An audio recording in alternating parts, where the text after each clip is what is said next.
Assalamualaikum warahmatullahi wabarakatuh. Waalaikumsalam. Selamat sore pemirsa dimanapun Anda berada. Senang sekali saya Aisyah Irya kembali hadir menjumpai Anda. Dan kali ini seperti biasa kalau di Banua Bicara kita akan menghadirkan narasumber yang berbeda di setiap episodenya dan juga dengan tema-tema yang menarik juga begitu. Dan yang lebih menarik lagi adalah mungkin lagi hangat diperbincangkan begitu ya di kalangan masyarakat kita, khususnya di Kalimantan Selatan mengenai bandara kita. Nah ini bandara kita untuk Bandara Syamsuddin Nor di Banjarbaru, ini kan kita sempat tahu gitu bahwa status bandara ini sempat internasional, kemudian dicabut, kemudian dikembalikan lagi. Nah, dikembalikannya ini baru-baru aja begitu ya. Dan untuk itu kita akan membahas ini mengenai status baru Bandara Syamsuddin Nor yang mana hadir bersama dengan saya di Studio 2 TVRI Kalimantan Selatan. Hari ini ada Kepala Dinas Perhubungan Provinsi Kalimantan Selatan Bapak M. Fitri Hernadi APMSI. Assalamualaikum Pak Fitri. Waalaikumsalam warahmatullahi wabarakatuh. Apa kabarnya? Selamat siang, alhamdulillah baik. Alhamdulillah baik ya Pak ya. Ini kalau lihat dari senyumnya sih senyum bahagia gitu ya. Senyum bahagia tapi kayaknya ada PR lanjutan ya. Panjang ceritanya. Panjang ceritanya. Ini senyum bahagia kenapa? Karena memang menyambut ada status baru dari bandara kita yaitu Bandara Syamsuddin Nor yang mana bandara ini kembali lagi. Kalau kita tahu di tahun berapa sebelumnya kan kita 2024 ya, kita mendapatkan dicabut ya? Ya, dicabutnya status internasionalnya. Betul. Kemudian dikembalikan lagi. Betul. Di tahun 2025 ya. ini. Bagaimana ini Pak? Oke.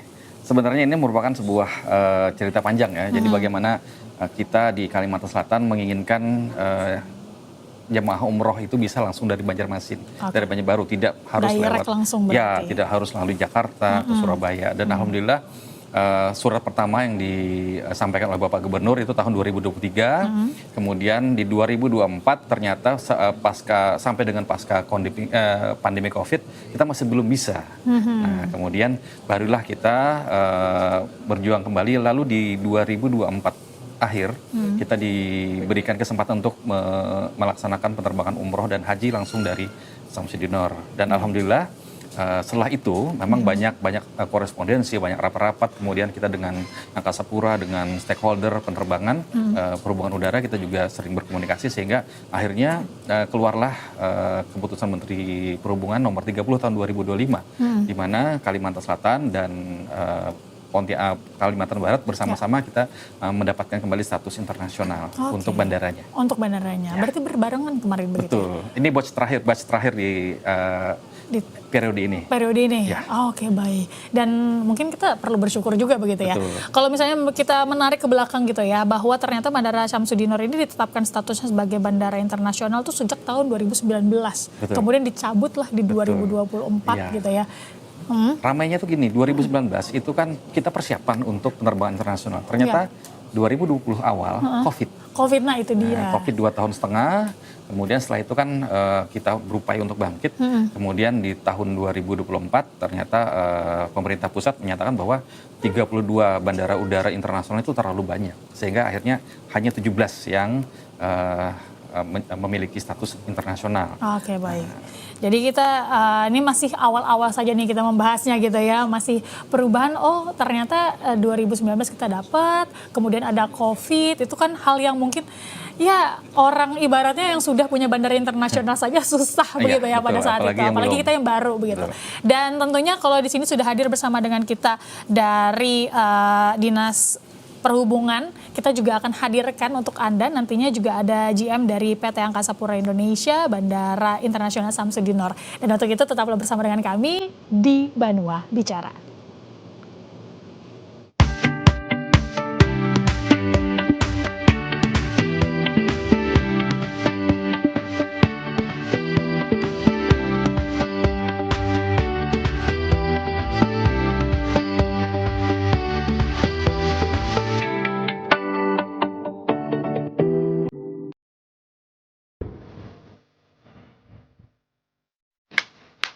Kain tenun pagatan.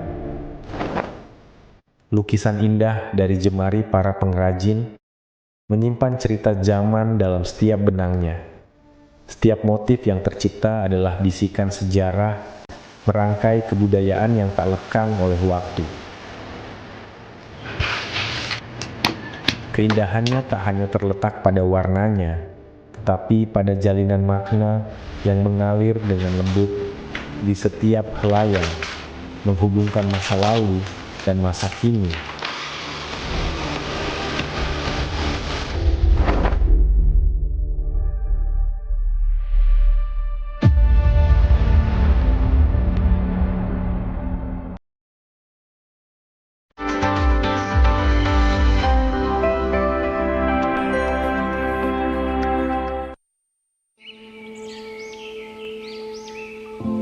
Taman Nasional Tanjung Puting. Disinilah lokasi kami tinggal dan hidup. Hutan hujan tropis di Kalimantan adalah rumah bagi kami, orang utan. Orang utan ini adalah yang satu-satunya peninggalan nenek moyang kita dan sangat disayangkan apabila kita tidak melindungi dan mengetahui apa sih orang utan itu. Kita harus melindungi dari kepunahan dan untuk menjaga kelestariannya. Jagalah kami dari kepunahan, agar tak hanya dongeng yang menjadi warisan.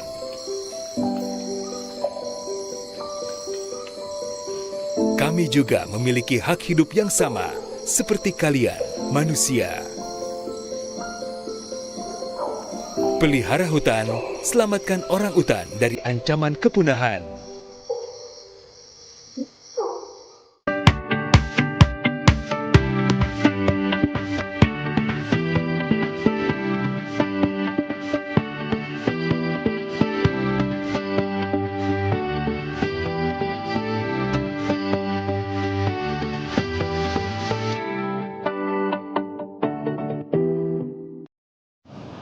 Terima kasih pemirsa, Anda masih bersama dengan kami di Banua Bicara, dan tentunya hari ini kita masih membahas mengenai status baru dari Bandara Syamsuddin Nur. Kalau tadi saya sudah berbincang sedikit begitu ya mengenai status baru ini dengan Kepala Dinas Perhubungan Provinsi Kalimantan Selatan, dan tentunya juga sudah hadir bersama dengan saya di studio kali ini ada GM PT Angkasa Pura Indonesia Bandara Internasional Syamsuddin Nur, Bapak Khairul Asidiki, SSITMM gitu ya. Apa kabar, Bapak? Alhamdulillah baik, Mbak. Alhamdulillah baik. Ini tadi kita sempat berbincang begitu, Pak. Ini kan kita sudah pernah dapat status internasional di 2019, kemudian dicabutlah begitu kan statusnya, dan sekarang masuk lagi kita di babak baru. Betul. Dengan status yang baru lagi. Bagaimana tanggapannya ini, Pak? Ya, jadi memang berdasarkan KM 30 ya tahun 2025 kemarin, Bandara Syamsuddin Nur memang telah ditetapkan kembali sebagai bandara internasional, artinya memang bisa melayani penerbangan internasional reguler. Ya. Memang tadi sebelumnya sudah pernah diberikan status untuk melayani hanya terbatas haji dan umroh saja.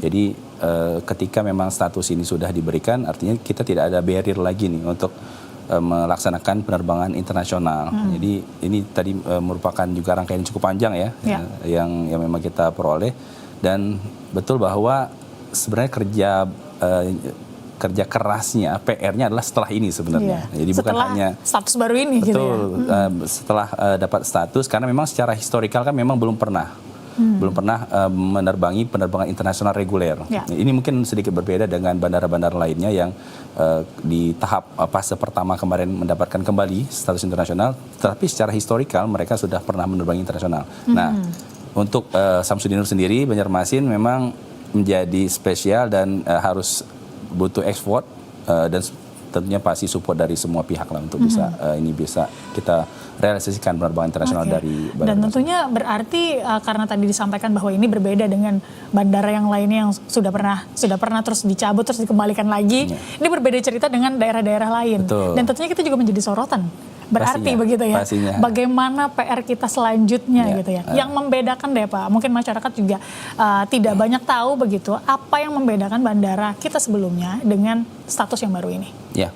Secara layout terminal sebenarnya memang di Bandara Syamsuddin Nur ketika mengoperasikan terminal baru sudah tersedia area keberangkatan internasional dan juga area kedatangan internasional. Tetapi ada beberapa hal-hal yang lebih detail yang memang kita perlukan untuk bisa mengoperasikan dan juga melayani penerbangan internasional. Contoh, ada beberapa area yang kita harus sesuaikan dan set up sebagai area untuk imigrasinya. Kemudian juga ada sekat-sekat yang harus kita pasang untuk area kepabeanannya. Hal-hal yang kaitan dengan kebutuhan ruang isolasi, kemudian kebutuhan ruang detensi, kebutuhan dari masing-masing stakeholder yang memang terlibat langsung dalam penerbangan internasional dari CIQ tadi, dari custom, immigration, dan juga karantin. Nah, jadi kondisi saat ini ketika ditetapkannya status internasional, kita sudah dalam posisi siap secara infrastruktur sebenarnya. Nah, dan saat ini ketika kita juga melayani penerbangan haji dan haji yang sekarang sedang berjalan, sebenarnya treatment terhadap penumpang tadi sudah melalui standar dan prosedur internasional terhadap kru haji. Jadi kru haji yang pulang, yang membawa pulang jamaah tadi memang sudah kita lakukan proses layaknya seorang atau penumpang internasional. Ya kan memang mereka harus melalui tahapan imigrasi, kemudian juga dari custom dan lain-lain. Jadi status ini juga memang kita anggap mungkin sebagai trial dan juga tentunya moment of truth ya. Keberhasilan penerbangan haji ini juga menjadi sebuah bukti dan juga bahwa kita secara infrastruktur, proses dan juga people kita sudah ready untuk itu. Berarti langkah awalnya begitu ya. Bisa dilihat juga pas banget momentumnya ya Pak ya. Dengan keberangkatan haji juga gitu ya. Ini tadi sempat disebutkan juga oleh Pak Didi gitu ya, menyebutkan bahwa ini ada PR. Pak Fitri gimana nih menanggapi PR besar ini, bukan lagi di statusnya yang berubah, tetapi selanjutnya. Dan kalau saya tidak salah udah 24 bulan ya waktu kita untuk bisa 24 bulan untuk bisa mempertahankan status ini tetap internasional.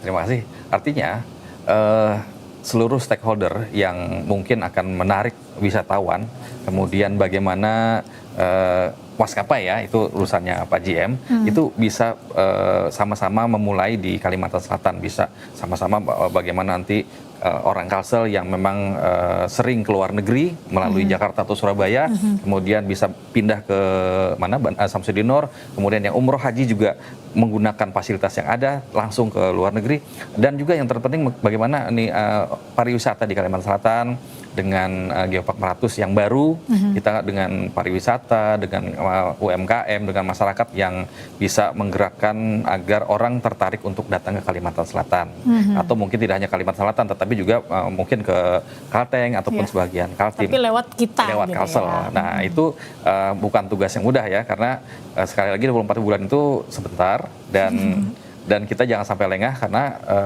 semua step-step yang dilakukan itu tidak mungkin oleh satu instansi atau one man show, tetapi harus melibatkan banyak pihak. Dan yang menarik sekali mungkin nanti pada saat haul Gurus Kumpul di bulan Desember nanti mungkin ya, itu akan lebih momen of truth-nya juga. Seberapa banyak sih yang selama ini dibilang ada jutaan orang datang ke Kalsel, bahkan dari luar negeri, apakah mereka kelihatan dari nanti penerbangannya seperti apa kayak gitu kan. Nah, kira-kira demikian. Jadi memang tugas berat, dan kita selalu kolaborasi dengan teman-teman di Angkasa Pura supaya sama-sama lah. Kalau memang pasarnya terbuka, kita akan kejar itu. Berarti sudah siap juga begitu ya untuk menerima tantangan ini. Harus siap. Harus siap juga menjawab PR yang juga PR besar begitu ya, untuk bisa mempertahankan status dari bandara kita. Tapi kalau ke Pak GM nih, ini kan tadi masalah maskapai ke Pak GM tanyanya, katanya gitu kan. Ini kalau maskapai bagaimana nih Pak? Karena kan kalau kita berbicara internasional artinya ya maskapainya juga akan lebih banyak, penerbangannya juga seperti itu, bagaimana ini Pak? Jadi mungkin saya lengkapi dari Pak Kadisub ya. Kaitan dengan maskapai ini kita terus lakukan komunikasi yang intens. Jadi sebenarnya di minggu ini ada rencana juga roadshow dari salah satu maskapai ke Banjarmasin yang rencananya akan menemui kami dari pengelola bandara dan juga pemerintah daerah dan provinsi dalam rangka demand survei. Mereka ingin melihat potensi apa yang ada, dan tentu mereka juga butuh semacam keyakinan untuk bisa mengoperasikan pesawat mereka dan juga menerbangi rute internasional tadi. Jadi mereka nanti akan ketemu dengan kami selaku pengelola bandara dan kita juga akan jelaskan beberapa rencana-rencana, skema-skema strategi dan juga potensi. Tentu tadi bukan hanya masalah bandara saja. Pasti support dari pemerintah daerah, pemerintah provinsi. Orang yang datang ke Kalimantan Selatan atau ke sebuah daerah gitu ya, pasti harus ada sesuatu yang bisa mendorong ataupun juga menarik mereka. Sehingga nanti tadi PR-PR yang cukup banyak mungkin ya, kaitan dengan pariwisatanya, kaitan dengan perdagangannya, kaitan juga mungkin kalender event dari dinas-dinas pariwisata yang memang harus dilakukan secara kontinu dan konsisten. Sehingga sustainability dari rute ini nanti yang jadi penting. Mungkin kita bisa membuka, tetapi yang paling penting adalah menjaga sustainability dari rute ini. Dan sustainability rute ini hanya bisa dijaga ketika ada dua sisi yang memang melakukan traffic ataupun juga movement yang teratur. Bukan hanya dari Banjarmasin saja, tetapi juga nanti dari negara yang tujuannya. Jadi ini yang memang harus terjadi. Jadi jangan sampai hanya di sini penuh, dari sana yang kosong. Nah, ini yang memang menjadi PR kita bersama tadi gitu. Tapi tadi kita menganggap ini bukan hambatan, tapi tentu challenge yang memang harus kita selesaikan untuk bisa bagaimana ini bisa terrealisasi. Oke. Tapi tentunya salah satu keuntungan lah begitu ya sebenarnya dari kita. Tapi tadi PR-nya jangan sampai di sini penuh, yang dari sana nggak ada ke sini gitu ya. Tapi tadi disampaikan bahwa ini momentumnya pas sekali karena memang di musim haji. Itulah internasional tadi masuknya juga gitu ya. Setelah musim haji, apakah sudah ada nih first flight kah atau bagaimana gitu ya untuk di awal-awal ini? Jadi spill aja ya gitu ya. Jadi minggu ini tanggal 19 nanti ada salah satu maskapai yang akan datang ke sini. Mereka akan tadi demand survey tadi dan dari situ sebenarnya momen pembuktiannya go or no go untuk bagaimana kita bisa membuka rute ini. Secara ketentuan di penerbangan sebenarnya di dalam penerbangan itu ada dua sesi. Ada sesi namanya sesi winter, ada namanya sesi summer. Sesi winter nanti akan dimulai di bulan Oktober sampai dengan bulan April. Artinya kita sekarang di bulan Juni ini masih punya waktu untuk memprepare dan persiapkan agar ini bisa terrealisasi. Jadi maskapai yang memang sudah firm akan terbang, mereka akan mengajukan slot penerbangan secara teknisnya Kementerian Perhubungan untuk dapat slot waktu dan mereka bisa terbang secara reguler per Oktober. Jadi nanti per Oktober ini sudah bisa starting. Kalau tadi ditanyakan kapan mulainya, kita tentu harapan kita semua dan doa kita bersama, tapi itu tidak cukup juga dengan tanpa ada ikhtiar tentu dari kita tadi. Nah, jadi minggu-minggu ini juga minggu-minggu yang cukup krusial saya pikir ya untuk bisa meyakinkan maskapai tadi bagaimana mereka bisa membuka penerbangan dan mudah-mudahan bisa start di bulan Oktober. Amin. Oke, jadi dalam minggu-minggu ini, tapi tidak di-spill juga ya negara apa misalnya seperti itu ya, yang terdekat misalnya seperti itu. Tapi ini tadi kembali lagi bahwa ini tidak bisa hanya satu sisi saja, mungkin dari kita saja Kalsel yang bergerak begitu, karena kan ada daerah-daerah lainnya juga. Ke Pak Fitri nih, ini kan dari daerah begitu Pak, apa saja mungkin upaya-upaya yang juga sudah dilakukan, walaupun ini masih mungkin status baru, agak ada kaget-kagetnya juga gitu ya. Apa saja mungkin yang sudah dilakukan juga, apalagi mungkin juga ini bergandengan tangan dengan pariwisata ya Pak? Ya betul. Jadi bagaimana pariwisata di Kalsel apakah siap untuk menerima tamu dari luar? Kita baru saja mendapatkan status global UNESCO untuk Geopark Meratus. Ya, apakah ini juga sudah siap untuk menerima dengan status globalnya? Artinya kan pada saat menerima tamu yang tidak reguler, misalnya ada penilaian dan lain-lain kan berbeda dengan pada saat ada wisatawan yang mungkin agak banyak dan memerlukan perhatian pelayanan yang khusus. Nah itu apakah kita siap di situ? Kemudian akomodasi yang tersedia, guide kita gitu kan. Kemudian kalau memang hanya sampai di Geopark Meratus mungkin tidak terlalu ini ya. Karena terlalu segmented ya Pak ya? Ya, apakah nanti mungkin sampai ke Loksado atau sampai di wilayah-wilayah yang mungkin ada misalnya di Tapin ada layangan dandang dan lain-lain yang atau di Pelihari ada kegiatan-kegiatan event-event. Nah itu yang memang mungkin kalau selama ini pariwisata masih bekerja segmented ya, terkotak-kotak antara kabupaten dengan provinsi. Nah ini bagaimana agar semuanya itu bisa dikoordinasikan sehingga menjadi sebuah kegiatan yang bagi orang luar itu menarik dan kalau didatangi itu mereka waktunya efisien dan bisa untuk mendatangi beberapa tempat. Kemudian gitu ya. Kemudian yang kedua mungkin selama ini kan memang yang paling kita kedepankan itu adalah wisata religi dari Kalimantan Selatan, bagaimana ubah gurus kumpul, kemudian haul, kemudian bagaimana banyak keluarga orang Banjar yang berada di Malaysia dan di Singapura pada saat tertentu mereka pasti akan ke Kalsel. Nah, itu sebagian saja. Kemudian bagaimana tadi perdagangan, bagaimana potensi-potensi yang selama ini mungkin masih kita anggap tidak potensial, tidak akan mendapatkan banyak keuntungan, tapi begitu diatensi dengan baik, kemudian masyarakat juga melihat itu sebagai sebuah kesempatan untuk bangkit. Tentu ini berbeda dengan kalau kita bekerja masing-masing ya. Jadi memang semuanya harus sinergis agar sekali lagi yang dilihat orang itu Kalsel ini menariknya apa. Nah, kemudian kalau Kalsel ke luar negeri, bagi kita mungkin biasa ya. Banyak orang Kalsel yang memang ini Pak JM tahu nih lewat Jakarta ke Singapura banyak gitu. Banyak orang Kalsel yang banyak duit ya.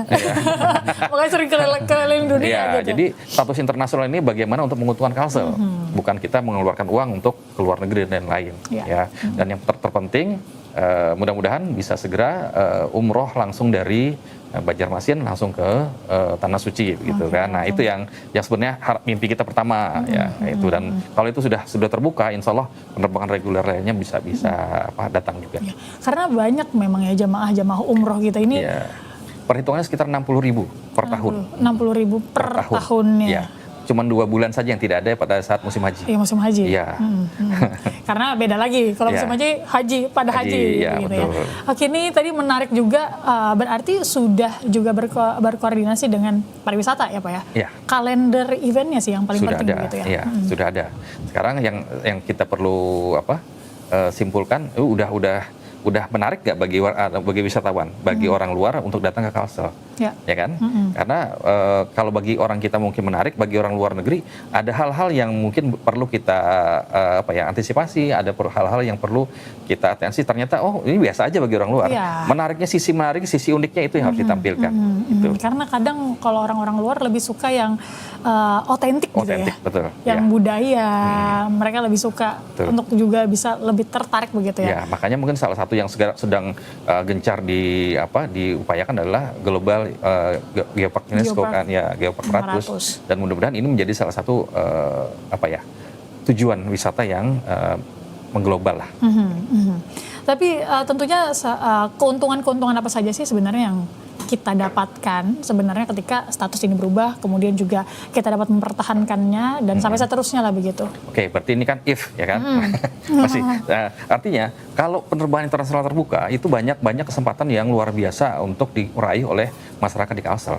Terbuka lapangan pekerjaan, kemudian sektor-sektor yang selama ini mungkin tidak diperhatikan bisa menjadi perhatian. Bagaimana ekonomi kreatif masyarakat kita yang mungkin terbiasa didatangin orang di kampung-kampung ini bisa misalnya bisa belajar bahasa asing, kemudian punya komunitas-komunitas yang membangkitkan ekonomi kerakyatan, dan itu artinya tidak hanya di Kalsel. Kemungkinan nanti kita Kalsel sebagai gerbang logistik ya tentu membuktikan bahwa kita bukan hanya sebagai kelaluan aja tempat lewat tetapi aja. Juga sebuah punya potensi ekonomi yang belum digali, dan masyarakat kita bergegas untuk menyiapkan itu supaya kita yang mengambil untung, bukan orang lain yang datang dan bukan orang lain yang datang dan mengambil keuntungan dari bandara internasional itu. Berarti kita jangan sampai cuman jadi penonton aja di tempat sendiri begitu ya. Betul. Ini waktunya juga nih, mumpung ada spare waktu untuk juga mempersiapkan diri, juga mempersiapkan tadi bahasa asingnya juga mungkin disiapkan juga gitu ya. Supaya nggak kaget pada saat nanti sudah lebih terbuka lagi begitu ya. Saya mau ke Pak GM lagi nih Pak, ini kan musim haji sudah, kemudian tadi juga sudah di-spill juga begitu ya. Sesiap apa sebenarnya bandara kita ini ketika dituntut untuk bisa mempertahankan statusnya, karena kan fasilitasnya juga berbeda ya Pak ya dengan bandara internasional begitu. Ya, jadi seperti yang tadi kami sampaikan, keluarnya status ini sebenarnya proses panjang setelah mengalami persiapan dan tentunya pemastian. Kita memang mempersiapkan ada beberapa aspek, terutama ada 3 aspek. Yang pertama dari sisi aspek premises atau infrastruktur, kemudian ada aspek proses, dan juga ada aspek people. Jadi dari sisi fasilitas, infrastruktur, kita harus yakinkan bahwa area, kemudian beberapa requirement yang memang dibutuhkan dalam penerbangan internasional sudah kita penuhi. Dan itu juga dikonfirmasi oleh stakeholders tadi. Jadi kita juga melakukan pengecekan lapangan beberapa matriks dan juga kesiapan atau checklist yang memang harus dimiliki oleh sebuah instansi yang melayani penerbangan internasional juga sudah kita penuhi. Kemudian dari sisi proses tadi dalam bentuk administrasi, rapat koordinasi dan juga surat dukungan dari seluruh kementerian. Dari Kementerian Keuangan, kemudian dari Balai Karantina, dari Kementerian Pertahanan, kemudian juga dari Kementerian Hukum dan lain-lain, itu juga sudah kita penuhi gitu ya. Nah, dari si people juga, dari si SDM, kita juga memastikan bahwa secara syarat ini kita juga telah terpenuhi, kompetensi personil itu kita siapkan. Artinya tadi beberapa aspek yang memang harus disiapkan dalam melayani penerbangan internasional sudah kita pastikan, sehingga tadi barulah keluar 91 ya. Jadi ini sebenarnya yang prosesnya cukup panjang dalam bagaimana kita bisa memastikan bahwa Bandara Samsudin Nur bisa melayani penerbangan internasional. Jadi fasilitasnya juga sudah ada. Mungkin kita ketika ke bandara juga sudah melihat ada kedatangan internasional ya, seperti itu ya, sudah ada juga sebenarnya. Cuman mungkin kita tidak melihat aktivitasnya karena memang belum ada begitu. Terus mungkin kita juga bisa belajar begitu Pak dengan yang pernah kita alami begitu di 2024 kita sempat dicabut begitu. Apa nih yang perlu kita kita pelajari lah begitu. Walaupun dibalik dari mungkin ada COVID juga di situ ya. Ya, jadi memang beberapa challenge sekarang ini yang terjadi di dunia penerbangan adalah yang kaitan dengan jumlah armada. Jadi jumlah armada sekarang yang beroperasi di Indonesia ini ada sekitar 355 armada. Jadi sekitar 70% dari armada yang memang ada, yang memang dulu sebenarnya sekitar 400-an armada itu yang beroperasi pada saat sebelum COVID. Artinya ada beberapa armada yang memang tidak dioperasikan karena tadi efek COVID dan sebagainya. Dan tentu hal-hal yang lain yang harusnya memang kita lakukan dorongan kepada para maskapai tadi untuk tadi memberikan ini sebagai daya tarik gitu ya. Yang kemudian yang lainnya kita juga melakukan analisis terhadap survei dan juga demand masyarakat tadi. Secara data, ini kalau kita berbicara data, kami mendapat data dari IATA itu ya. Di tahun 2024 itu kalau negara yang tertinggi yang pergerakan penumpangnya dari Banjarmasin ini adalah yang pertama tentunya kalau kita ngomong umroh ya pasti di Jeddah ya, Jeddah otomatis. Tapi di luar itu adalah Singapura. Di Singapura. Sekitar hampir 9.000, tepatnya 8.700 penumpang itu yang end destination-nya adalah sampai ke Singapura. Karena memang transit ya menuju Jakarta atau Surabaya. Jadi memang kita juga memonitor pergerakan tadi. Kemudian yang kedua kalau kita berbasis dengan data adalah di Malaysia. Oh sorry, saya kebalik ya. Jadi yang pertama adalah di Malaysia, Kuala Lumpur tadi 8.700, yang kedua adalah di Singapura dengan total 7.400. Nah, ini kan potensi sebenarnya, potensi yang memang kita lihat berdasarkan historical data dari pergerakan penumpang tadi. Nah, ini yang akan juga kita sajikan nanti kepada maskapai bahwa ada loh ini jumlah masyarakat Kalimantan Selatan yang terbang ke daerah-daerah atau ke negara-negara tertentu tadi itu. Ya ini yang tadi momen pembuktiannya harus kita berikan kepada mereka yang meyakinkan mereka bahwa ketika ini dibuka maka ini akan bisa sustain dan continue. Ini bentuk kepercayaan lagi ya Pak ya, yang harus digenjot juga gitu ya, supaya mereka percaya bahwa secara data kita juga ada. Warga-warga kita banyak yang kesana juga gitu ya. Baik, kita nanti akan lebih dalam lagi membahas bagaimana kita juga membahas mengenai status baru dari Bandara Syamsuddin Nur ini. Tetaplah bersama dengan kami di Banua Bicara.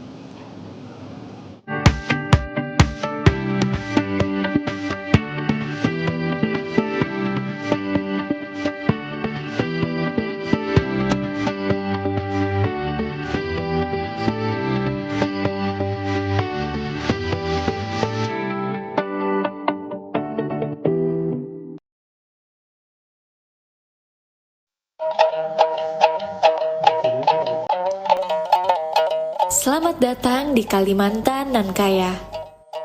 Sebuah tanah idaman yang indah bagai permata Katulistiwa. Mari kita mengenal karya seni yang melambangkan keelokan. Beberapa batu yang ada sedikit sugestinya, pertama itu berlian untuk kesucian. Yang kedua itu batu akik untuk kesehatan. Yang ketiga jamrud kebijaksanaan. Yang empat batu safir itu kemakmuran. Rubi merah delima untuk keagungan. Perhiasan yang tidak hanya memperindah penampilan, namun ia juga menghubungkan kita dengan akar budaya. Setiap sentuhan detail mencerminkan warisan dan tradisi kita. Hasil batu permata Martapura mempunyai ciri khas dan identitas tersendiri, hasil tambang dari tanah Borneo, sehingga sangat dicintai oleh para turis domestik maupun mancanegara. Permata Borneo adalah bukti kekayaan ragam budaya. Mutu Manikam, Kilau Tradisi Cinta Negeri.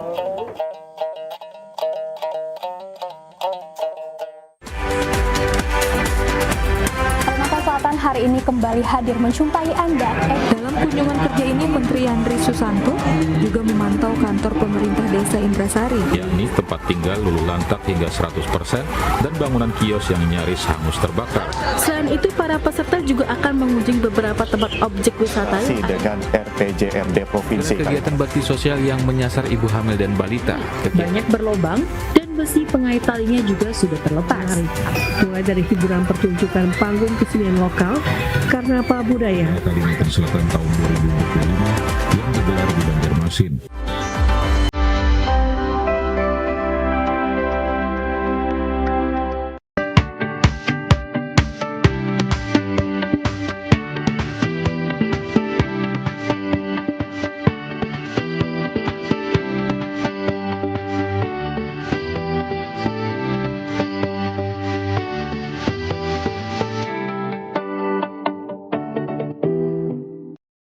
Terima kasih pemirsa, dan masih bersama dengan kami di Banua Bicara, dan kita masih membahas mengenai status baru dari Bandara Syamsuddin Nur, yang mana ini juga menjadi kabar gembira sebenarnya untuk kita semua begitu ya, bahwa ini jika terbuka maka banyak peluang-peluang yang juga datang menghampiri ke Kalimantan Selatan, dan tentunya kita sebagai masyarakat Kalimantan Selatan jangan cuman jadi penonton saja gitu ya, tapi peluang-peluangnya tadi kan saya sempat mendengar peluang-peluang ataupun juga potensi yang ada di Kalimantan Selatan ini dari Dinas Perhubungan begitu. Nah, kalau dari Jam sendiri ini apa saja sebenarnya peluang kita dan juga keuntungannya lah untuk Kalimantan Selatan jika ini nanti diteruskan statusnya sebagai internasional? Beberapa aspek ya, dari sisi internal dan juga tadi internal bandara artinya dan juga dari sisi eksternal gitu ya. Jadi internal bandara tentu kaitan dengan traffic kita bisa akan meningkat gitu ya. Financial performance juga tentu akan juga meningkat karena memang berbeda treatmentnya antara domestik dan internasional. Gitu. Artinya dari segi tarif dan lain-lain juga berbeda. Yang mungkin kalau memang domestik tentu based on rupiah, kemudian kalau internasional based on-nya adalah dolar gitu lah. Kemudian hal-hal yang lain yang memang branding tentunya dan konektivitas lain yang memang memungkinkan untuk dibuka ketika ini bisa diterbang internasional. Secara program sebenarnya kami juga di Bandara Internasional Syamsuddin Nur sekarang membuka menjajaki beberapa kemungkinan kaitan dengan building connectivity intra Kalimantan. Artinya tadi Banjarmasin atau Syamsuddin Nur sebagai hub dari beberapa area Kalimantan. Kita menjajaki dengan Samarinda, kita juga menjajaki pembukaan dengan Tarakan gitu ya, sehingga nanti sebagai feeder baik untuk umroh atau juga sebagai internasional. Nah, ini upaya-upaya strategi-strategi yang selalu kita juga dorong tadi. Jadi bukan hanya mengharapkan di lokal Banjar Kalimantan saja, tetapi tadi kita bisa menarik demand dari daerah-daerah lainnya gitu. Kalau dari sisi eksternal tadi mungkin sebagian besar sudah sampaikan oleh Pak Kadisub, tetapi jangan lupa bahwa bukan hanya masalah ketika internasional ini dibuka, bukan hanya masalah orang, tapi ini juga akan ada kaitan dengan komoditi. Nah, penyiapan komoditi unggulan-unggulan dari Kalimantan Selatan atau Banjarmasin yang disukai oleh market dunia ini juga harus disampaikan itu, dan tentu juga dikemas dengan baik gitu ya. Packagingnya harus bagus dengan sesuai dengan standar dunia lah. Nah, ini yang prosesnya adalah berarti kaitan dengan pergerakan orang dan juga pergerakan barang dan juga komoditi, sehingga nanti ketika itu bisa terjadi kemudian bisa selalu berjalan dan konsisten, ini akan mendorong tingkat ekonomi, kemudian juga pariwisata, perdagangan yang nantinya juga pastinya akan berdampak kepada peningkatan kesejahteraan dari masyarakat Kalsel sendiri. Jadi begitu banyak nih yang peluang-peluang dan juga tentu potensi yang akan kita dapatkan kita dengan satu penerbangan internasional. Kita mungkin tidak nanti kita akan jajaki dengan maskapainya apakah harus langsung daily atau mungkin nanti kita buka di hari-hari tertentu dulu, apa di weekend dan lain-lain gitu ya, sambil melihat pergerakan dari penumpang tadi. Dan kami butuh sebenarnya tadi bukan hanya pemerintah, bandara, seluruh masyarakat. Ayo berbondong-bondong gitu loh, liburan ke misalnya keluar gitu ya, atau juga mungkin hal-hal lain lah yang memang kita bisa membantu. Ini bentuk kolaborasi atau kerja bersama kita gitu loh, untuk bisa meyakinkan dan juga tentu kontinuitas dari rute ini bisa terjadi. Jadi kan kalau kita melihat bahwa status ini kan baru dikembalikan lagi begitu ya. Sebelumnya kita pernah ada juga, kemudian lagi adalah tadi sempat disampaikan juga bahwa ini jemput bola begitu, maskapainya yang jemput bola begitu ya.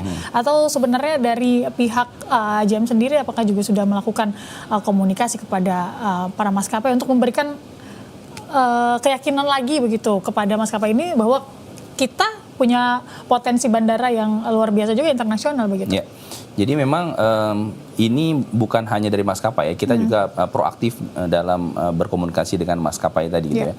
Dan hal-hal yang lain tentu nanti kita akan coba grab gitu dari maskapai nanti, apa ekspektasi mereka, apa harapan-harapan mereka ketika mereka memang ingin membuka sebuah rute. Apakah sudah juga ada maskapai juga yang sudah melakukan itu kepada kita sejauh ini? Iya, jadi tadi di tanggal 19 nanti kita akan present beberapa hal yang detail, mungkin teknis yang akan kita juga bahas, dan stimulus-stimulus apa nih yang bisa kita berikan. Contoh ada semacam insentif kah nanti dari sisi bandaranya, kemudian hal-hal yang lain lah yang memang kita bisa dorong gitu loh. Mungkin dari pemerintah daerah juga ada subsidi kah atau apa, itu kan sesuatu yang sangat dinamis dan bisa berkembang sebenarnya kan.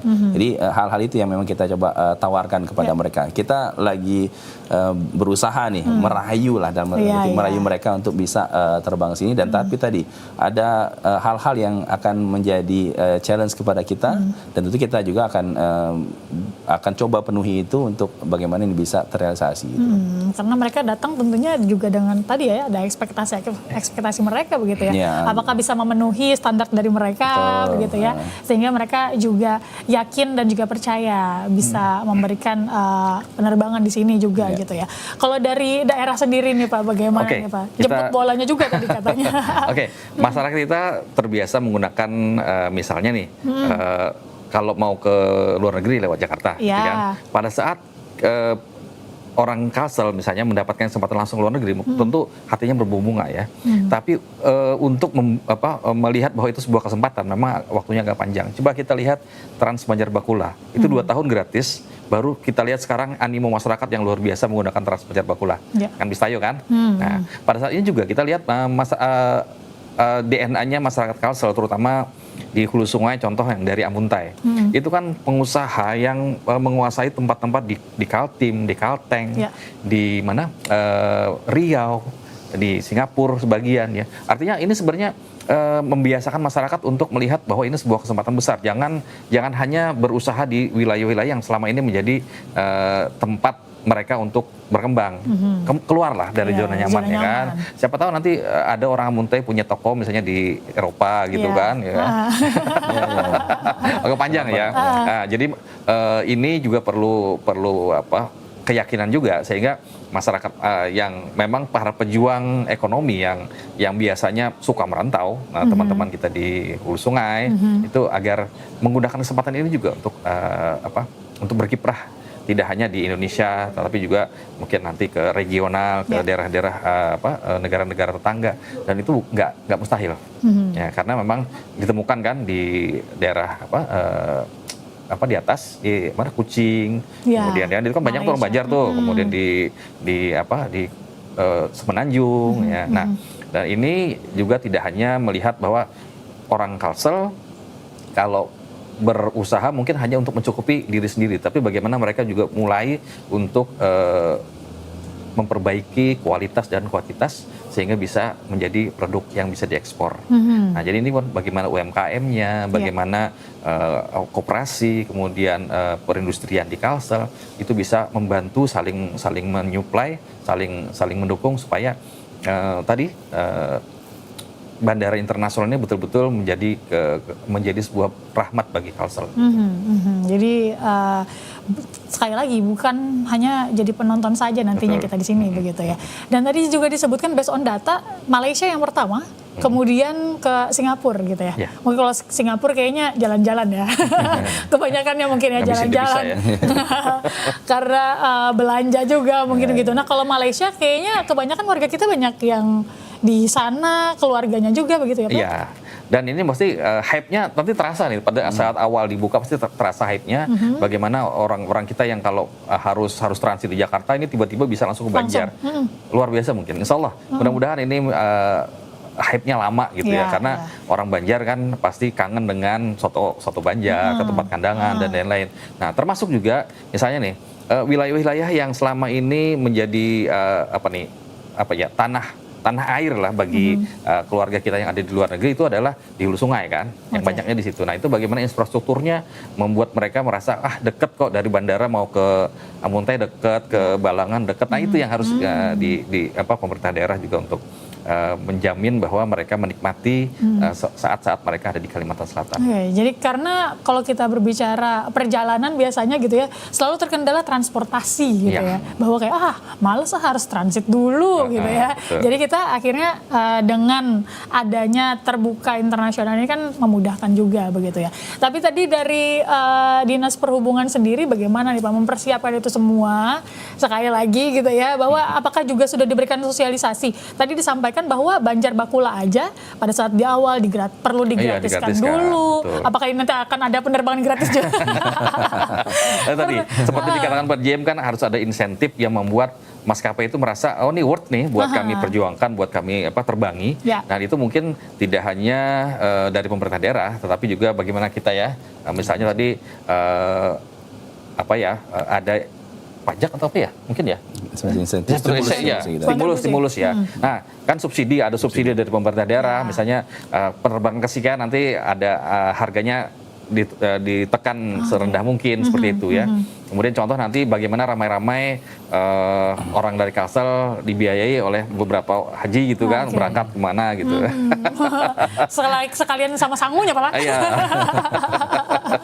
Jadi intinya bagaimana maskapai itu merasa kami kalau menerbangi Banjarmasin ke luar negeri itu kami untung, dan kalau sudah satu penerbangan yang mungkin kelihatan untung ya, pasti juga banyak nanti yang ikut gitu ya, ikut rame-rame dan mudah-mudahan itu bukan cuman momen sekilas tetapi berkelanjutan. Jadi akan memancing lah begitu ya, memancing maskapai lainnya juga untuk bisa bersama-sama dengan kita juga begitu. Tapi untuk tadi Pak, kalau masyarakat kita apakah juga sudah tahu atau jangan-jangan masyarakat kita juga masih bingung begitu? Masih skeptis ya, kayaknya masih skeptis apa sih gitu loh. Nah ini untungnya ada Banua Bicara hari ini sehingga mudah-mudahan ternyata beneran nih gitu ya. Nah tinggal nunggu maskapainya kapan, mudah-mudahan kita bisa nabung gitu ya untuk berangkat. Nanti dari luar negeri melihat bagaimana perkembangan di Kalsel yang insya Allah semakin maju, mereka tertarik untuk datang ke Kalsel. Jadi ini salah satu bentuk sosialisasi kita juga begitu ya, bahwa statusnya sudah berubah sekarang menjadi status internasional juga begitu. Kalau dari Pak GM sendiri ini Pak melihatnya masyarakat kita seperti apa nih? Apakah memang potensial? Karena kan namanya juga penerbangan yang ini mengangkut manusia juga gitu ya. Apakah sebegitu potensialnya dari Kalimantan Selatan untuk terbang ke luar negeri dan juga mengangkut orang sana untuk datang ke sini? Kalau dari kami sih optimis ya, optimis bahwa ini bisa direalisasikan untuk kaitan dengan konektivitas ke luar negeri atau ke mancanegara ya. Tadi kembali lagi ke data ya. Jadi kami memang kita membiasakan diri untuk bagaimana kita bisa mengambil keputusan itu berdasarkan data tadi. Hal-hal yang lain yang memang kita bisa anggap untuk sebagai basis data sehingga ini bisa menimbulkan semacam confidence gitu ya, kepercayaan diri kita untuk melakukan bargaining, kemudian juga melakukan pendekatan kepada maskapai yang tidak hanya berbicara yang tanpa data, tentu basis data ini menjadi penting. Tadi kami butuh support dari tentunya pemerintah daerah, pemerintah provinsi. bagaimana populasi ataupun jumlah misalnya masyarakat KLC yang ada di Malaysia itu harus disediakan by data. Di Singapura berapa banyak orangnya, kemudian juga di Malaysia juga berapa banyak orangnya, kemudian demografinya, kepentingan bepergiannya seperti apa. Jadi customer profile-nya juga seperti apa. Ini menjadi sesuatu yang harus kita kuasai untuk bisa kita paham, karena memang sustainability dari sebuah rute atau konektivitas ini sangat bergantung dari keinginan dari customer-nya gitu loh.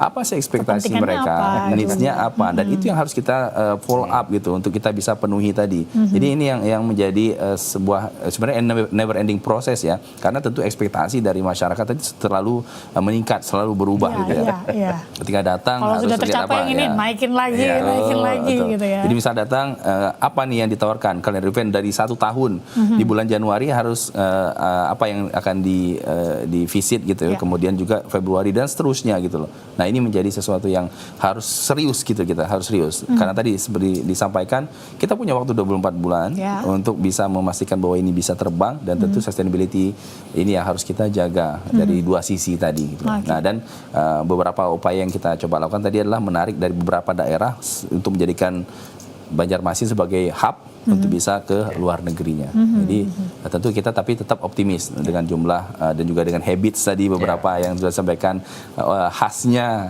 dari Kalimantan Selatan, mungkin orang-orangnya Pak Hajinya tadi ya Pak sampaikan gitu ya. Ya, itu memang harus bahu membahu untuk bisa mewujudkan ini gitu loh. Karena ini perlu bukan hanya masalah juga begitu ya Pak ya? Ya, itu mungkin nanti dari pemerintah daerah atau provinsi. Jadi kalau kita berbicara stimulus, secara umum sebuah maskapai itu bisa sustain itu dengan load factor sekitar 80% misalnya kita anggap itu ya.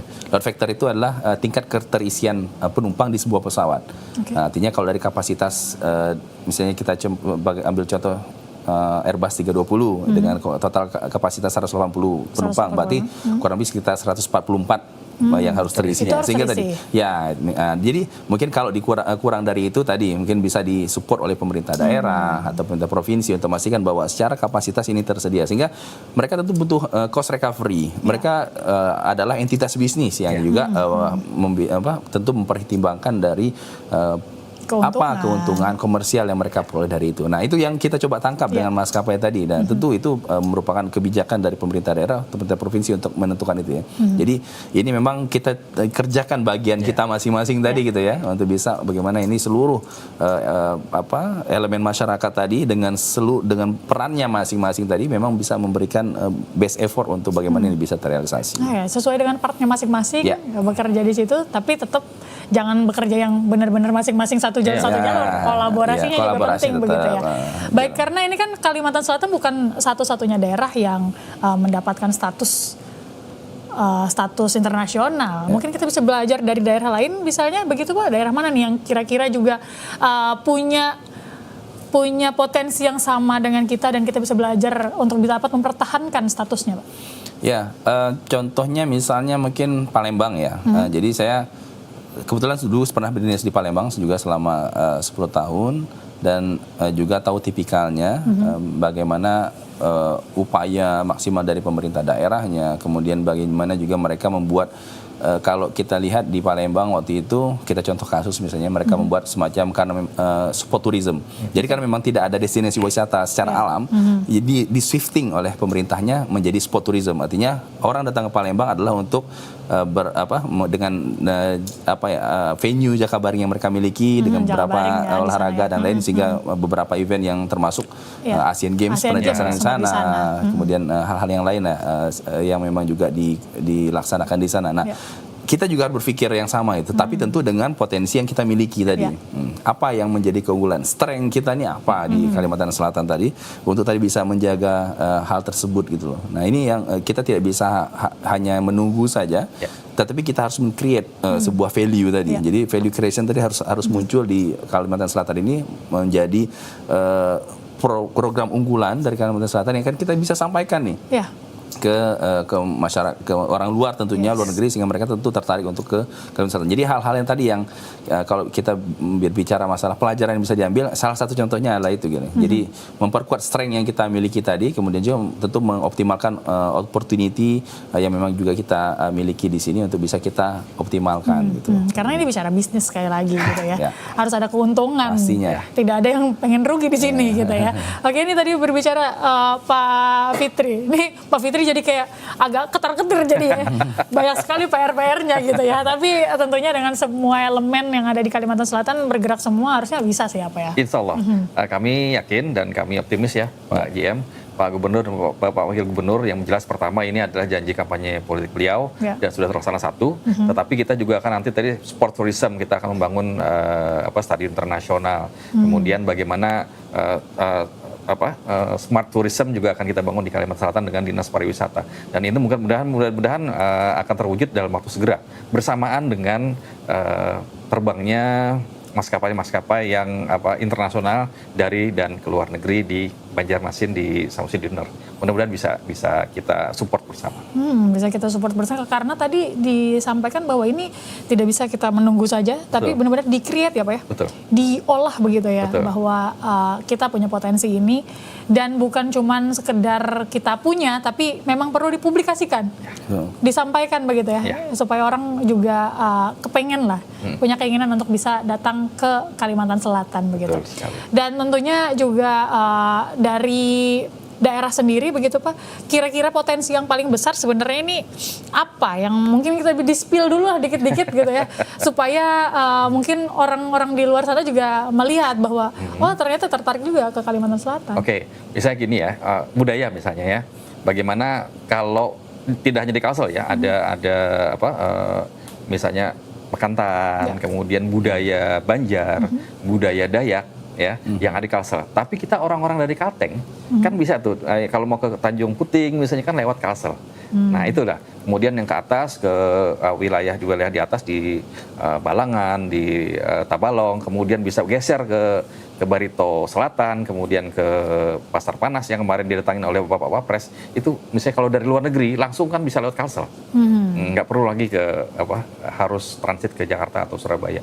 Dan ini mungkin masih belum maksimal diolah, belum maksimal untuk kita sajikan. Mudah-mudahan lah, karena ini tadi challenge ya, challenge mungkin membuka matanya perlu agak slow motion dulu ya, setelah itu baru digebrak, ayo kerjakan gitu kan. Dan insya Allah Pak Gubernur dan Pak Wakil Gubernur pasti akan bekerja dengan maksimal supaya nanti seluruh sektor yang ada di pemerintah Provinsi Kalimantan Selatan bisa mendukung supaya bandara internasional ini betul-betul menjadi salah satu pintu untuk melihat potensi Kalimantan Selatan seperti apa. Kalimantan Selatan, kemudian juga kita bisa menjadi peluang juga, menjadi pintunya begitu ya Pak ya, untuk ke Kalimantan yang lainnya juga. Utamanya tadi ada pariwisatanya juga di situ begitu ya. Baik, nih mungkin terakhir dari Pak JM, apa aja yang mau disampaikan juga kepada masyarakat ataupun juga kepada opportunity lainnya yang mungkin juga lagi menonton kita di sini, bahwa bandara kita berstatus internasional dan kita bisa saling berkolaborasi begitu. Ya, jadi status internasional cukup membanggakan, tetapi tadi tidak cukup sampai di situ. PR besar kita adalah memang setelah ini diberikan status internasional. Banyak hal-hal, banyak langkah-langkah, dan tentu perlu strategi yang jitu tentunya, bagaimana kita bisa menjaga dan juga mempertahankan status internasional, dan juga tentu membuka konektivitas tadi gitu ya. Seluruh elemen masyarakat itu juga harus terlibat dalam kondisi ini, dan beberapa tadi yang mungkin kami bisa sampaikan, potensi kita harus tahu potensi Kalimantan Selatan sendiri apa, strength kita seperti apa, dan fokus kepada itu untuk bisa kita dalam tanda kutip kita jual, kita beritakan ke luar negeri atau ke masyarakat mancanegara tadi. Beberapa populasi yang juga kita harus sampaikan, kemudian komoditi yang menjadi unggulan, UMKM juga yang tentu harus dikurasi dengan baik gitu ya. Keterlibatan agent travel juga harus dirangkul mereka untuk membuat sebuah paket-paket wisata duduk bersama. Ya? Jadi ini sebuah sebuah pintu lah. Ini opportunity yang bagus, pintu yang sangat baik gitu, dan memang harus kita optimalkan dengan sebaik-baiknya agar tadi dengan tentunya peran serta, kontribusi dan konkret harusnya memang. Jadi program-programnya harus konkret. Mau seperti apa, siapa yang disasar, berapa banyak yang akan disasar orangnya gitu. Jadi memang benar-benar segmentasi itu menjadi penting karena sekarang perkembangan dunia penerbangan, kami di PT Angkasa Pura Indonesia juga fokus kepada customer experience. Jadi bagaimana kita juga menyajikan sesuatu yang unik mungkin menjadi pengalaman yang baik bagi customer tadi, sehingga mereka ketika datang dan juga berangkat dari bandara memiliki kesan yang baik, kesan yang mendalam itu. Nah, bandara sekali lagi adalah pintu gerbangnya, first impressionnya sebuah daerah. Tetapi tadi tidak ada orang yang datang ke sebuah tempat hanya lihat bandara. Ada tujuannya. Pasti harus ada tujuannya, ada faktor pendorongnya, dan ada yang bisa menarik mereka untuk bisa segera datang ke sebuah daerah. Tadi sekali lagi kami dari sisi pengelola bandara akan memastikan bahwa secara fasilitas, infrastruktur, layanan, kemudian SDM dan hal-hal yang lainnya yang kaitan dengan penerbangan internasional, kami akan bantu persiapkan. Tetapi tadi ini adalah kerja bersama dan tentu kolaborasi yang harus unik dan juga tentunya bersama-sama untuk kita bisa realisasikan. Oke, baik. Kalau dari Pak Fitri nih sebagai closing juga singkat saja begitu, apa yang akan ditawarkan oleh Kalimantan Selatan? Oke, artinya begini. Kesempatan ini kesempatan yang tidak datang dua kali karena ini bersamaan dengan kemajuan teknologi yang semakin luar biasa. Artinya kita menawarkan keluar daerah apa yang kita punya dan kita berharap orang banyak datang ke kita dan Kalsel juga punya kesempatan untuk belajar keluar. Ini merupakan kesempatan kita untuk menunjukkan bahwa kita bisa berkolaborasi, bisa bersinergi dan seluruh komponen insya Allah saling mendukung ya, supaya ini bukan cuman status bandara internasional tetapi juga menjadikan Kalsel lebih terbuka, punya kesempatan untuk berbicara di level nasional bahkan internasional. Oke, baiklah. Jadi ini tidak stop sampai di sini saja karena PR kita adalah di setelah status baru ini begitu ya. Terima kasih Bapak Fitri sudah hadir dan juga Pak GM Angkasa Pura juga terima kasih sudah hadir bersama dengan kita di sini dan tentunya semoga pembicaraan kita ini dapat bermanfaat dan juga mungkin bolehlah dilirik-lirik sedikit gitu ya untuk di Kalimantan Selatan ini nantinya begitu. Dan tentunya terima kasih untuk Anda pemirsa yang juga sudah menyaksikan kami di sore hari ini dan saatnya saya Aisyah Iria pamit undur diri dari hadapan Anda. Terima kasih. Wassalamualaikum warahmatullahi wabarakatuh. Waalaikumsalam.